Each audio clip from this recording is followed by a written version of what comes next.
Why the hell not? It is the Ham Radio Show. We do what we want. As I cough up a lung directly into the microphone. Oh. Hi, I'm looking for the wonderful producer of the Terrifier series, known as Michael Leavy. Hi, how are you? Hey! Motherfucker! Okay.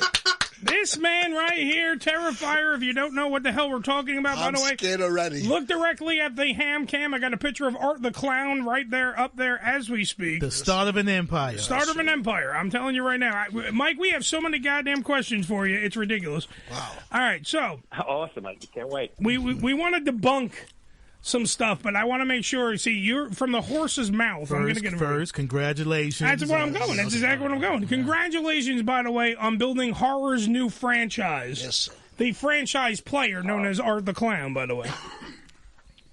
Thank you so much, everybody from the team. We all really appreciate it, man. Absolutely, because you have now created the new Michael Myers, the new Jason Voorhees, the new Freddy Krueger, added to the Mount Rushmore. He's climbing up Mount Rushmore as we speak. The one and only Art the Clown. Should have made it Uncle Eddie. Well, we'll get to me in a minute, Joe. Just as bad as Art the Clown. I'm not, but I'm a little less horrifying. Just a little less horrifying. You're a little better looking too. Because when you watch these movies, Joe, when you see these movies, when you see Terrifier, Terrifier 2, sure. All Hallows Eve, and everything. By the way, Art the Clown, one of the creepiest motherfuckers. He does not speak. Mm-hmm. So Art is just a simple black and white comic clown that also dismembers people, but he doesn't speak. It's like if Harpo Marx had a chainsaw. That's what this guy is. And it's good stuff right there. You gotta worry about you can sneak up on anybody. Damn right. Now, all right, so let me get into the debunking something here. Was the budget $250,000? Yes, that is correct. All right. It was $250,000. Amazing. $250,000, and now you are at over $8 million in box office returns. Am I correct? Yep, that is the same numbers that I have so far. That is fucking amazing. So everybody's paid off. Yeah, everybody. You have enough money to play around. To make the next film. You know, it was all about making sure you get the people who believe in you, your investors, and everybody that came and worked and getting them their money back. And, and we're really happy that everyone's responded to this in the way that they have. And this film has really taken off. It's so humbling and so surreal, to be honest. Terrific. Excuse me, Mike. I was drinking water because I had a cough and I didn't want to fuck up the interview. But let me ask you directly, did you ever even perceive that this was going to be as big as I know you thought in your heart of hearts when making it. You had the Indiegogo campaign, the Terrifier, the first one, amazing reviews. People loved it. They said it was the new freaking genre, the new guy, that. Back when you had him running around terrorizing the people on Staten Island. Yeah, we'll get to that in a minute too. I have to bring up the Staten Island Clown in a minute. Great promotional. But when you were in the very beginning stages of this, did you think it was ever going to be as big as it is now, or is this beyond your wildest imagination? Like I said, like you said, we knew we had something special, and I'd be lying to you if I didn't say that. We knew we had something really cool, really fun. But no, you can never predict this. You can never expect this thing to take off the way it did and as fast as it did and go really mainstream, as soon as it came out. You hope this could happen. This is like the indie dream. This is the filmmaker dream. But absolutely. Again, how could you ever predict on a $250,000 budget, low budget movie, probably 9 or 10 core people making this, that this thing is going to go and be in the same theaters at the same time as like a Halloween Ends, Yeah, sure. And it is beyond crazy because when you look at the publicity that you have gotten, Entertainment Weekly has interviewed people, there are countless different publications. I mean, now you're slumming being on this show, but radio shows. You were on Jim and Shelley, Q1043, New York's Classic Rock. I used to work there and best friends with all those people. So to see the publicity that you got from this show is crazy. And then Billy was talking about before, because I do have to let you in on this. When you guys, the Fuzz on the Lens Productions guys, started doing this kind of campaign on Staten Island with the Staten Island Clown, you recall this, right? Okay. So, if anyone doesn't know what the fuck we're talking about, there was a clown that was just seen on Staten Island. The clown didn't do anything. Nope. The clown would just walk around and look menacing all over Staten Island, and people would report about it. Perceived to be menacing. No, look. I said looked menacing. That's it. That's all it was. He didn't fuck with anybody. He just had a balloon. He was creepy as fuck. The whole 9 yards. If you have any form of clown phobia, all right, you're going to shit your pants when you see this guy. Now, it went viral. Literally, footage of this stuff was on every goddamn news media outlet that you can think of was reporting about the Staten Island clown because no one had any idea where this was coming from.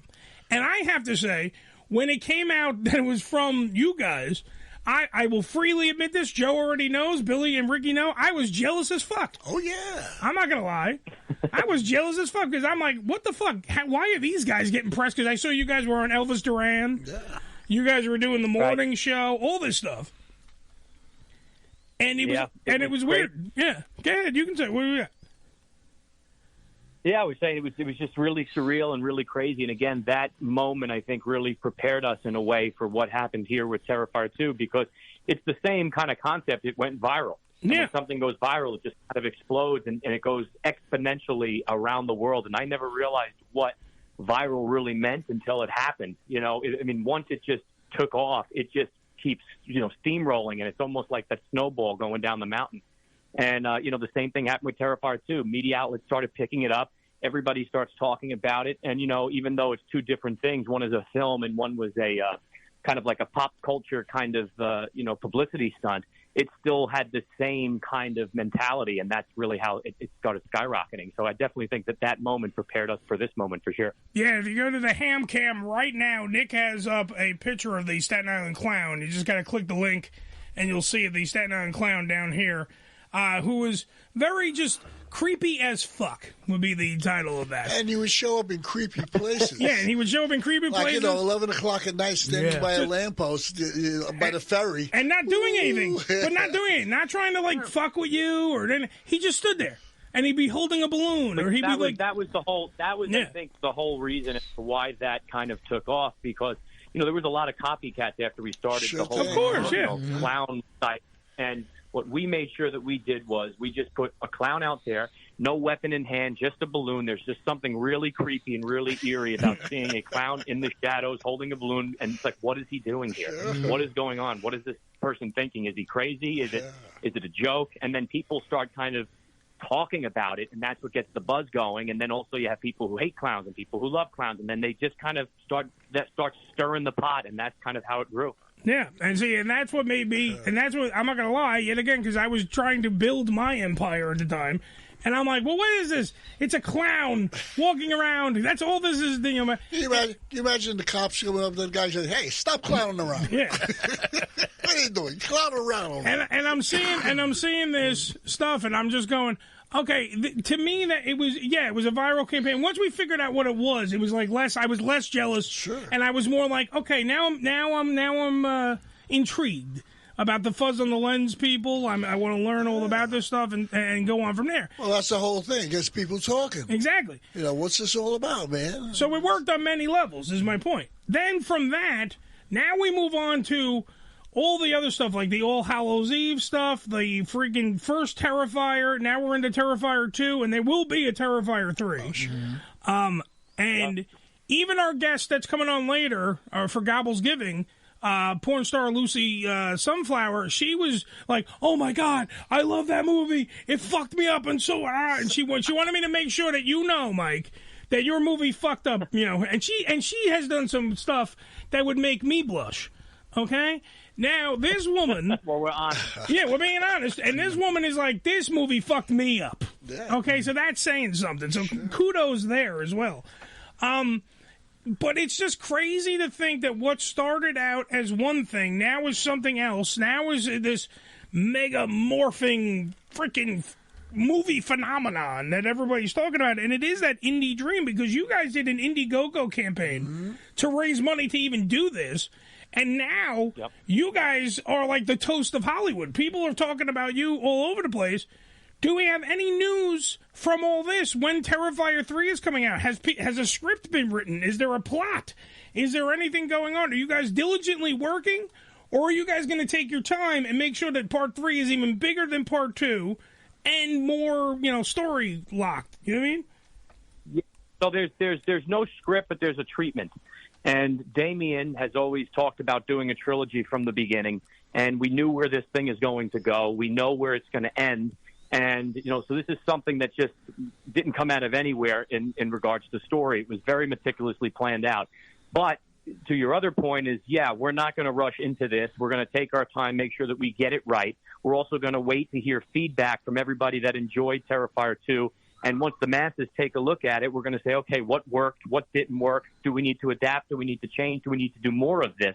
And then that's when we're going to be ready to strike. Terrifier 2 took 3 years to get out there in a pandemic. So, we're definitely afraid to take our time to get things right, because look what happens when you do something right. Yeah, and that was Damien Leone, who is the creator of... Now, he's the creator of Art the Clown and the whole story, right? Yep, that's correct. Damien was the one who came up with Art the Clown. If you remember, it was a part of All Hallows Eve that you mentioned, and it was just a one-off.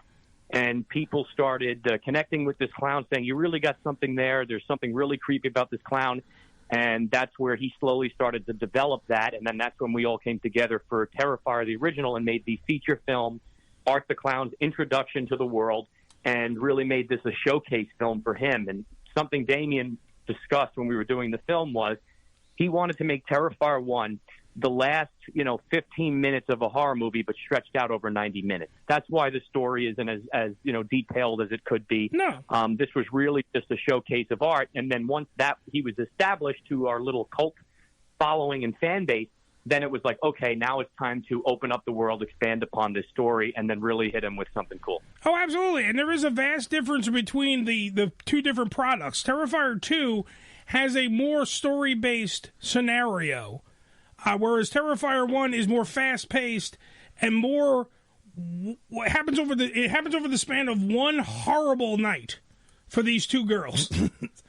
I mean, and it just goes on from there. I don't want to give too much away. If you haven't watched it already, number one, get off your ass. You can find it everywhere. The original Terrifier is everywhere. Please check it out. Also, check out Terrifier 2. You can actually go to your local cinema and you can go see it, or you can get it on this countless streaming services. Make sure that you put the time and effort out there, because these guys put time and effort into the goddamn movie. Please watch it. This is also the point of the program, Mike, where I beg you, since you're a Staten Islander and I'm a Staten Islander, and we have a whole room of Staten Islanders here, I would like to be in Terrifier 3. There you go. All right, I love Staten Island. It's all about the community. You're damn right. Listen, that's what it's all about. We shot a lot of the movie Terrifier in Staten Island, all over. So, you being a Staten Islander, I'm sure you've seen a lot of the locations, a lot of the spots. And we just did an interview yesterday where somebody was asking, where did you have to go to shoot this film? We said, we shot it in our own damn backyard. Yes. We love shooting here. We love the community. We love the look. So, we're all about Staten Island. All right, so if you need a spot in the movie, in Terrifier 3, talk to Damien, since he only has the treatment out. If they need a fat radio show host... That's it. To be in the scene, or I could be killed in the first 5 minutes of the flick. And I would like that. Yeah. Most people would cheer that. Yes, yeah, but say. The terrifying part would be putting them in the thong. That's true. Why do I have to be in the thong for that? That would be terrifying. That would terrify. I'm scared just hearing about it. That'd be scarier than the clown. What am I, a fat stripper that does? That's not good. Yeah. What, Billy? What were you going to say? Like a sumo wrestler. You would definitely work cheaper than Ozzy and Gene Simmons did for Trick or Treat. Yeah, damn right. Absolutely. I come really cheap. Just give me food or cookies. I'll Most be likely, there. just leave a trail of cookies. Yeah, if you want me to do it, you know a what? Bottle of water. Mike, don't even tell me what the scene is. Just put a trail of freaking M&Ms, and I'll follow it, and then I walk right into Art the Clown and go, oh shit, we're on camera, and I die. That's it. That could be the whole scene. That's good. I like that. Whatever you want to do. I'm just putting it out there. This is my blatant, just totally unorthodox way of asking, can I please and beg you to be in Terrifier 3? I'm just throwing it out there because I don't think anyone else has asked. I mean, you were on Jim and Shelley. You're on the morning show, Q1043, New York's classic rock. I used to work there. I know everybody. Not one of them asked to be in the movie. All right? I'm asking as a Staten Islander to be in this movie. Just think about it. I'll send you my resume. You give a headshot, whatever you need. Yeah, look. Traditionally, definitely send it all over, brother. We'll see what we can do. I gotta kiss the producer's ass, Ricky. What? Traditionally, use the black guy. We get killed first in the fucking movies anyway. Yeah. Use the black guy first. Yeah, if it helps, Mike, I have a black guy. You can kill him off. He's okay with it. You know, the first few seconds we get killed. The credits ain't even finished rolling yet. I know. How'd that happen? He can actually you can actually have a black guy in the movie who yells at the other white people, "Don't go in that room." Yeah. What the fuck is wrong with you? Are you crazy? And that's what I'm saying. Ricky could be that guy, and then Art can just gut him. That's fine. That's cool. Cut him up, man. Yeah. And by the way, I want to compliment you, Mike, and I want to compliment Damien and everybody else with Terrifier, because that, by the way, is the creepiest aspect. Ooh. Because Art the Clown does not have a single weapon. You know how Jason has the machete, right? Michael has a kitchen knife. Yeah. Freddy has the claw. Yeah. Art the Clown has a trash bag full of weapons. And it's, by God, even more creepier than anything. He's just walking around with a Glad bag that literally is full of shit that he can kill you with. Look what I got in here. Yeah, he just... Yeah, and you'll never know what's going to come out of that bag next. It's like Mary Poppins of horror films. There you go. Joe, I wouldn't be surprised. I love that. Exactly. That's it's that realm of the... We don't know what's about to happen. Sure. He can pull out like a dildo with razor blades on it and beat somebody. You don't know what's in the bag. Shove it up somebody's ass. Whatever. Look. It's 2022, Ricky. I don't know how Art the Clown identifies. That's right. If he wants to bang a dude in the ass with razor blades on a dildo, what happens? Whatever happens. I mean, come on, that would be actually the tamest thing in the terror. I watched the first one, and just in case you guys haven't watched the first one, I'm going to spoil one thing for you. No. There is a scene in the first one, let alone the second one, which people are throwing up and passing out and leaving the theater. Wow. But in the first one, there is a scene where he saws a girl in half. Ew. Okay, literally, and you see the whole thing. Ew. Not like, they pull the camera away or like freaking do it. No. He literally, I was this close to thinking that Art was going to jump rope with her intestines. Okay, because that's how graphic it is. And you watch this and you're like, holy shit, we're seeing something different now. Uh-huh. And that's what makes Terrifier different. You literally watch it and you sit there and you go, holy shit. Is that chick still around? No. Or is it two of them around now? There's two. Now you can date both of them. There's two of them. Mike, what do you think about all the hoopla with everyone throwing up and people passing out and people leaving the theater? And besides it being great PR, right? Great PR. Right. I mean, you can't even make up this great. You know, I wish we would have thought of something like this. Exactly. When as soon as it came out, that was the first thing we were like, wait, what's happening? And then it was like light bulb. Holy shit, this is amazing. You know, organic, natural marketing. Yeah. And I find it interesting. It's crazy because that's something I'd never thought, especially in 2022, that, you know, people would have a problem with something like that. I thought everybody was desensitized by this point. Again, maybe it's just my point of being too involved with it that, again, I didn't see it when we were making it. Like, I knew we were pushing the limits, but I didn't think to that extent where people are going to be leaving the theaters or fainting or passing out. Well, look at it. We got a bunch of snowflakes. Whoever that happened to. I wouldn't apologize. I'd be like, that's great. I know as the producer you have to say you apologize. I think it's awesome. I mean, yeah. Thanks for falling down during the movie. We don't want anybody fainting and getting hurt. But, no, please. It's definitely cool. Please bring pillows to the theater so you can fall down and be comfortable when you pass out, please. Exactly. Some of the theaters were hanging out barf bags just in case before going into the screening. That's a great gimmick. It's absolutely crazy. If you, without ruining the movie for people, because I watched Terrifier 2, I didn't see a part that literally legitimately makes me want to vomit. So what scene in that movie is the part that everyone's throwing up at? Or is it the whole movie? I mean, there are points for certain people that, it's the whole, but the general kind of consensus is that it's the bedroom scene. Oh, okay. The bedroom scene is graphic, That is the scene everyone saw, which is crazy because I knew that was a big scene that we were doing and that was going to be the showcase of the film.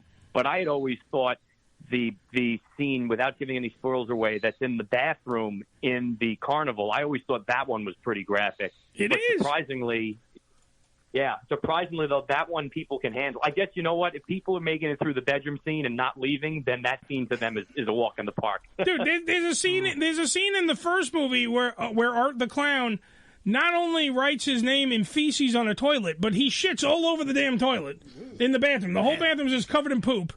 And that made me go like, yeah, that would terrorize me. And but that was like, you're like, okay, that made me throw up a little bit because it's just, you know, poop everywhere. Yeah. But it was at least funny because he wrote his name out. Yeah, he wrote Art. Right. You know what I mean? So it's good stuff. But in the newer one, I don't know. To me, maybe because I watched the first one and then watched the second one, that I was prepared. Because I think people are going in unprepared. A lot of people, right? They are. A lot of people that were diehard fans or seen the first one, they knew what they were getting themselves into. That now, because it was in theaters, because the first one was only released through Netflix, it wasn't in theaters, so it found its audience. Whereas this one, because it became this kind of pop culture sensation and this experience to go to the theaters, people didn't know what they were getting into. They had no idea, any reference to anything from the first. They were going in blind. So I think those people that are passing out or fainting, those were people that totally had no idea what the hell they were getting themselves into. And maybe they thought they were seeing another ghost-faced Scream kind of film. Yeah, a run-of-the-mill horror movie. And this is nothing run-of-the-mill about this movie. That's what's just amazing. How great does it feel, by the way, Mike? Be honest. How great does it feel for you to be behind something that you can refer to as a pop culture phenomenon? Like, you get to say that about something that you're a part of. How great does that feel?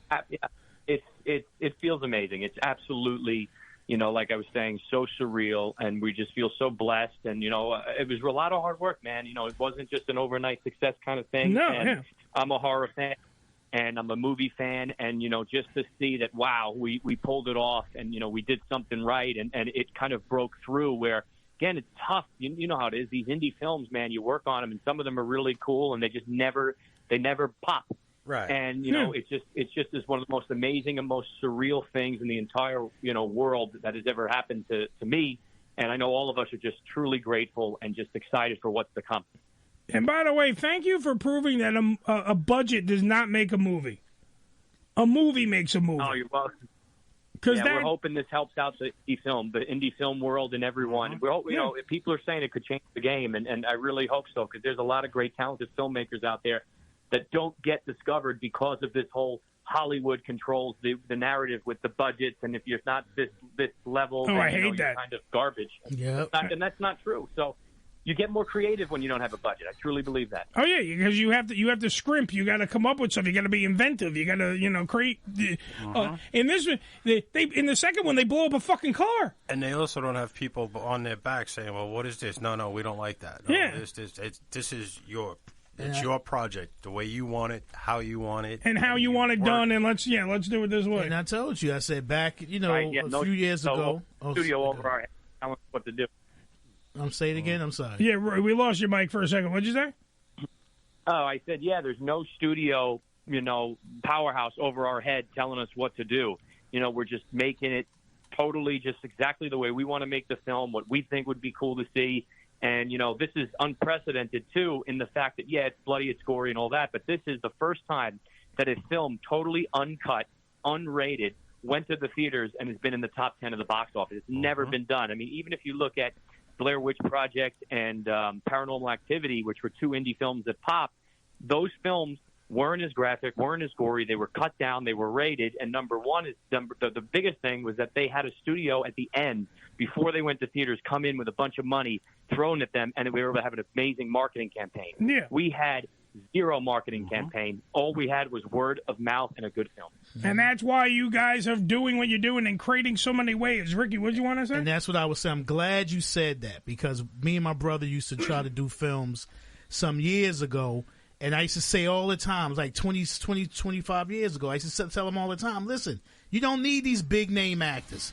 $20 million on budgets and stuff for one name act. You don't need all that. It's bullshit. Good movie, a good script and stuff can stand on its own. Exactly. Period. So I'm glad you said that, because they still think you need to get these butts in the seats. You got to have these top name actors and actresses, and it's just not the way anymore. No, it's not true. It's not the way. You paved a new way, bro. And Mike, another thing I need you to debunk, because I heard this through the rumor mill.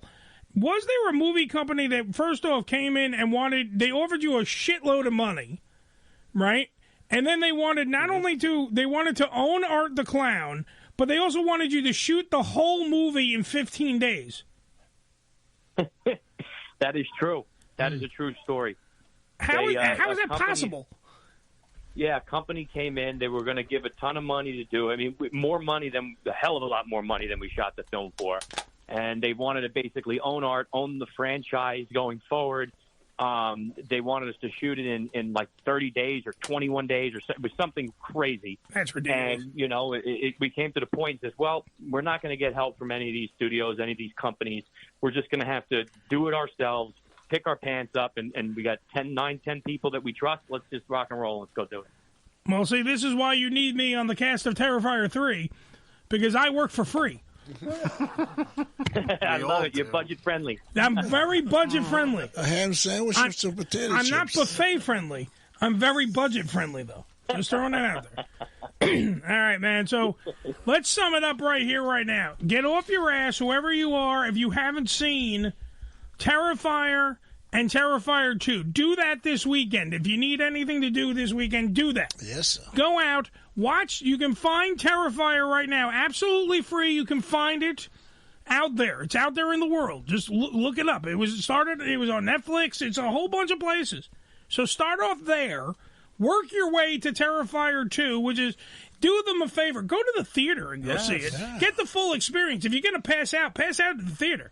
Yeah. I mean, it's nice. It's very good. The Alamo Drafthouse cleaned up very nice. So you can fall right there. You go right out. You're on the floor. Okay. It's a nice experience. Yeah, it's a nice experience. And you get to see it with a bunch of people and everyone's screaming and enjoying it and laughing and having a good time together. There's nothing like it. Yeah, that's what movies are meant to do. So that's it. All right. And remember, this is Michael Leavy. He is the producer of the Terrifier franchise. He is the producer, the director, and the guy that created everything was Damien Leone, who, by the way, we want to have Damien on as well. Yeah. Because if I got to kiss somebody's ass, I should kiss the director's ass. Always. To get in Terrifier 3. Always. I'm just saying. Major kiss. And major kiss. We'll make sure we got to get him on. The Staten Island guy, too. Damn right. I'm a Staten Island guy. He's a Staten Island guy. You guys went to Farrell, for Christ's sake, right? That's true. See?